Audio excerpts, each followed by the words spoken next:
I went from being a vegan to... We're here at Field Days 2026 under the Norsewear umbrella, and we're stoked to cut the ball with Farm Strong and spark that chat. We're here with Georgia from Norsewear, marketing manager. I can feel the munna. And speaking of munna, we're above Sir Ed's socks right now. In this glass box, the man himself has conquered mountains, and that's what we're here to talk about today. What are you most grateful for? For working in an industry that really values people and fibre.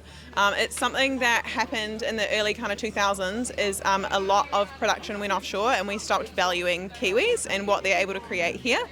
But I really value that I'm here in a selling capacity at Field Days, and I truly back what I'm doing here this week. We're doing so much for wool and for farmers, and it's pretty exciting seeing people froth over what we've got here. Hell yeah, it's sick advocating for it as well and understanding wool's on the up, supporting rural Aotearoa farmers and the ripple effect of that. Prime example right here, if a mate reached out and they were struggling, what is the best piece of advice you'd give them? Start off with making sure your mate doesn't feel lonely.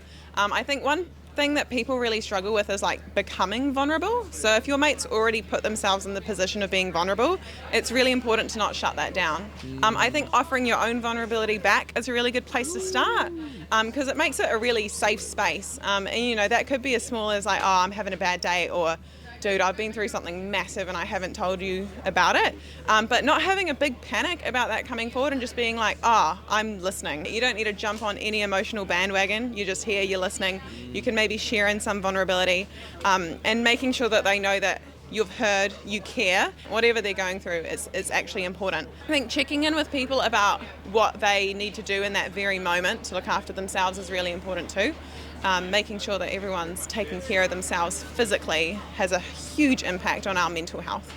You just spoke about vulnerability, and if you see an inkling that they want to spark that chat or reach out, if you lead by doing and lead by showing that vulnerability, it's honestly yo, come and have a chat, without even saying it, but it's so welcoming, it's so real.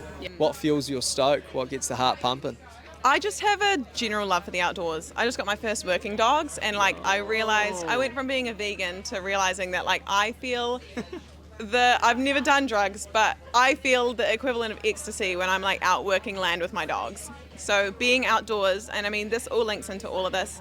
I love the outdoors. It's such a special place to be, and I help to create gear that's made by local community out of local fibre to fuel people getting outdoors. Just being out and amongst the outdoors is massive, so awesome.